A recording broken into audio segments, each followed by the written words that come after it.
In this video, I'm going to share with you how to get your Klaviyo emails out of the spam folder, which will make you a ton more money. My name is Zach Schieffer, and last year I helped my clients do a combined $20 million from email and SMS marketing.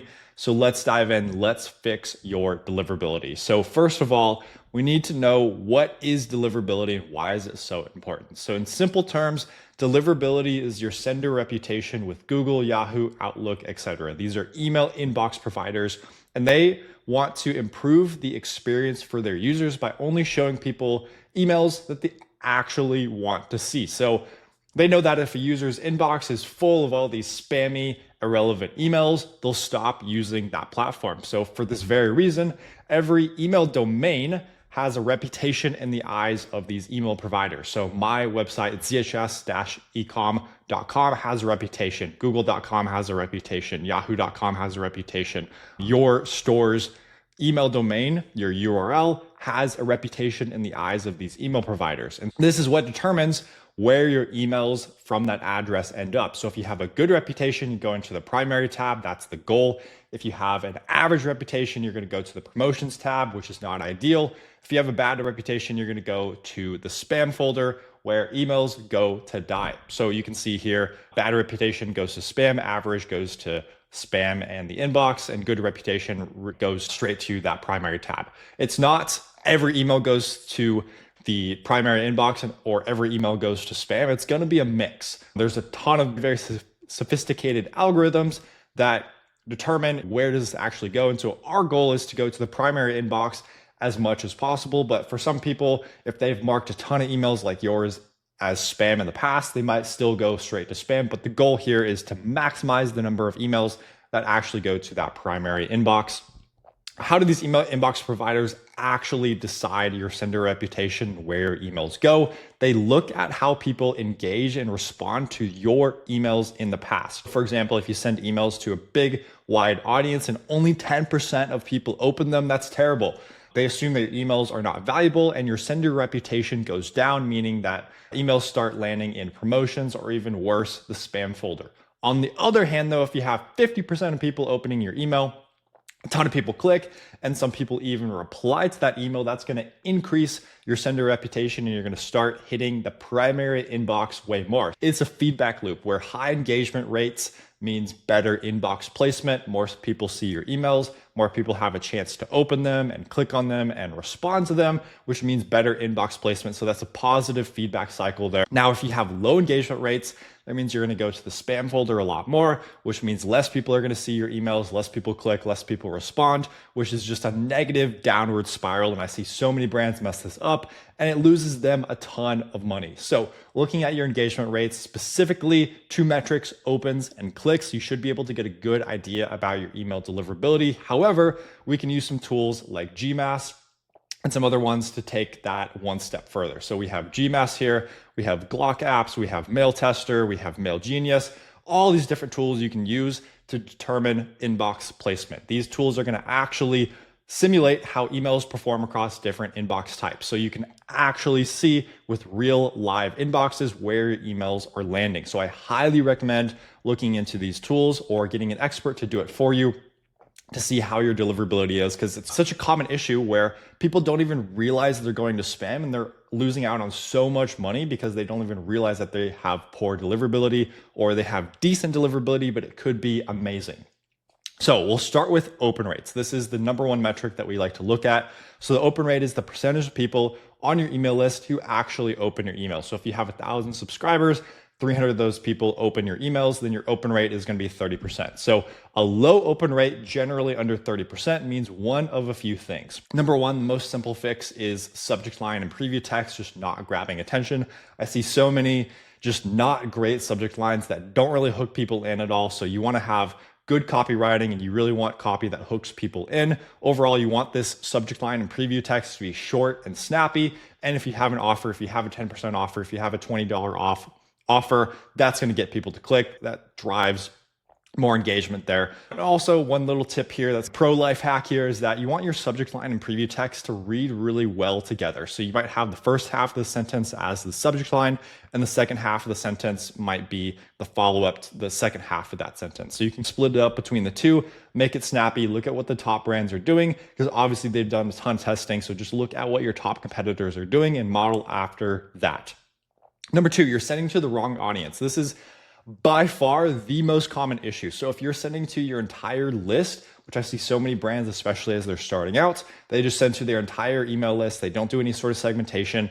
That is going to absolutely nuke your deliverability. So you need to be sending to engaged segments only. Let me repeat that again. You only should be sending to engaged segments for at least 80% of your emails. Yes, you can send a few emails to your win-back customers or your whole entire email list if it's a big promotion or a big offer. We do that a lot on Black Friday, Cyber Monday. We're sending to the entire list to try to get them into that engaged group. But for the most part, you need to be sending to those engaged segments only. And then number three, which we'll talk about a little bit more in depth, you have a bad sender reputation like we covered earlier. So that means that Google and Yahoo and Outlook, all these other inbox providers are sending your emails to spam or promotions. So people aren't even seeing your emails. So you could have the best copy, designs, subject lines, preview text. You could have the best everything there. All those could be amazing, but people won't even see your emails. So let's talk about how to fix your sender reputation and how to actually improve deliverability, especially if you're going to spam right now. Number one, fix your technical setup. So the first thing that you need to do is fix your technical setup. So number one, setting up your branded sending domain. This one's super straightforward. You just follow a couple steps. You don't want to be using a shared sending domain, which if you're on Klaviyo, this is what they start you out with. It's one of the worst mistakes that you can do as an e-commerce brand because you're sharing that IP with a bunch of other brands. So if all these other brands out there, especially a bunch of newbies, are sending with poor deliverability, your deliverability will take a hit as well. So instead, you want to set up your own sending domain, your own custom sending domain in your Klaviyo dashboard. So what you do, very simply here, you go to the bottom left corner, click on your brand's name, go to settings, go to domains within the settings, connect your domain, follow those instructions and reach out to me. You can go to zhs-ecom.com and I can help you out if you apply to work with us. And just follow the steps on there. And at the end, it's going to look something like this, where you have a domain that's send.whatever your website is.com. You're going to set up this branded sending domain. Next up, you need to check your DNS records. So there's a couple fun acronyms here. You have DMARC, DKIM, and SPF. These are the major ones. You simply just need to go onto Google or ChatGPT or whatever you need to do to set these up. I can't go into extreme detail here, but basically you need to make sure these are all set up. But for example, here you can go to mxtoolbox.com to check if you have DMARC set up. You can just go type in your brand domain, look up what your DMARC settings are. And if there are no DMARC records appearing, you're going to need to set that up. So I recommend reaching out to an expert for this if you're not familiar with how to set this up, or if you don't have the ability to Google this, then just reach out to an expert. Once you have your technical setup, now it's time to look at your flows. Since these are automated emails, they're being sent out on a regular basis, we need to make sure that you are adjusting your flows based on where your deliverability is at. So step two here, I see so many e-commerce brands making the mistake of having just unnecessary flows or sending way too many emails in their flows or not sending enough emails in their flows, which kills your deliverability. So if you already have a bad sender reputation, here's what we recommend. Number one, turning off low engagement flows. This is especially if you're getting poor deliverability. So this is going to be things like your win-back flow, your sunset unengaged flow, your site abandonment flow. These are sent to more unengaged people just by the nature of the flow. And so temporarily, you should turn these off and then get your deliverability up. And then you can start sending to your win-back audience, your sunset audience, and people who aren't as unengaged, like with this site abandonment flow. Number two, limit your emails in your active flow. So things like your welcome flow, your abandoned cart, checkout flow, your post-purchase, etc. flows. You can actually cut these down to only 2 to 3 emails per sequence, because the way that these flows work is that, let's say within your welcome flow, your first, second, third emails are going to get the absolute most sales and they're going to get the most clicks and the most opens. So we just want to keep those live until your email deliverability improves. Then you can turn on the rest of the flows within that sequence. And then step three here. So once you've done those first two steps, you want to suppress inactive subscribers. So there's no reason to keep these inactive email addresses in your list. It means you're going to pay more because you have a bigger list size, and it's going to lower your sender reputation since these inactive email addresses are not engaging with your emails. So here's what you do. You want to remove subscribers who haven't opened or clicked any emails. So you can start with a segment like this one down below, which you can take a screenshot of right now. Start with this segment and then slowly start making the parameters more aggressive. This is where it's an art and a science where you want to actually delete a good amount of people without deleting people who potentially make purchases again in the future. Again, you're not really deleting, I would say you're suppressing these people. So you can just go into Klaviyo and you can suppress a certain segment of people. But for example, in this particular segment, you want to look at people who can receive email marketing, who have received a bunch of emails in the past, who have not opened or clicked or placed an order at all. So this is where I would start out with. And then you can make this more aggressive where you can look at, instead of if they've never opened an email and if they've never clicked an email, then you can change that to whether they've never opened or never clicked. So you can change that from to an or, and you can play around with this and you can get a good amount of people who are just very likely never going to make a purchase with your brand. Step 4 here, you absolutely want to be segmenting your emails, specifically your email campaigns. So as I said before, you do not want to be blasting your entire list with emails. Instead, you want to create engaged segments. So this is going to be things like the 15-day engaged, 30, 60, 90, 180-day engaged. And so how you set this up, it's simply person can receive email marketing and they've clicked an email or opened an email in the last 60 or 90 or 180 days. That's basically how you set that up right there. It's a very simple segment to set up. And again, if you don't know how to do that, reach out to an expert.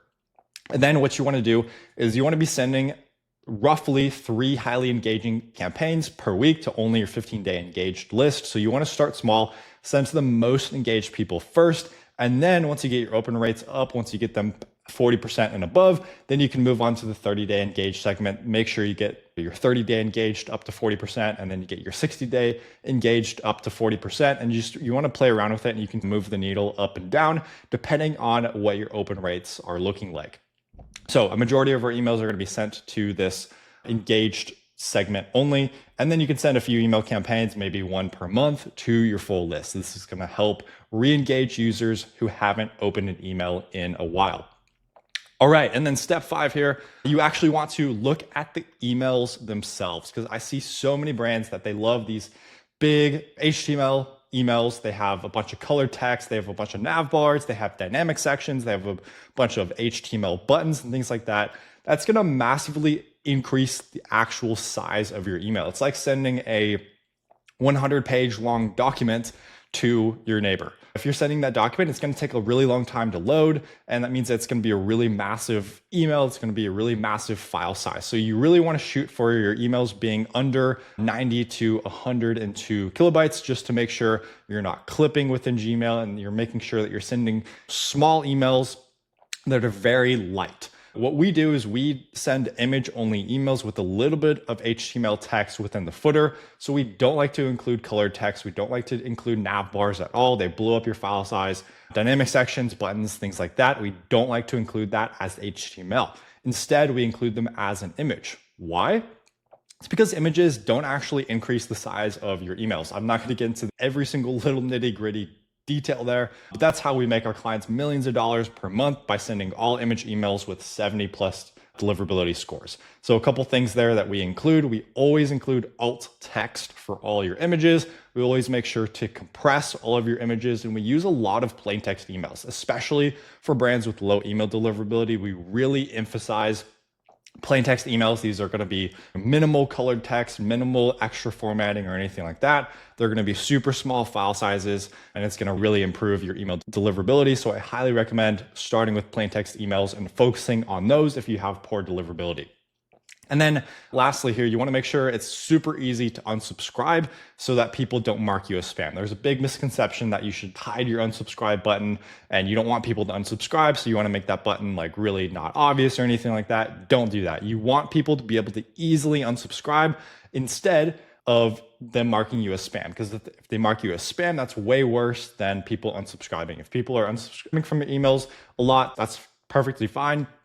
You might want to look into that. Like, why are they actually unsubscribing? But way worse than that is them marking you as spam. So you want to keep the people who are highly engaged with your emails on your list, and you want to filter out the people who don't want to see your emails anymore. And you want to make that super easy for them so that, again, they don't mark you as spam. That's the worst thing that you can do.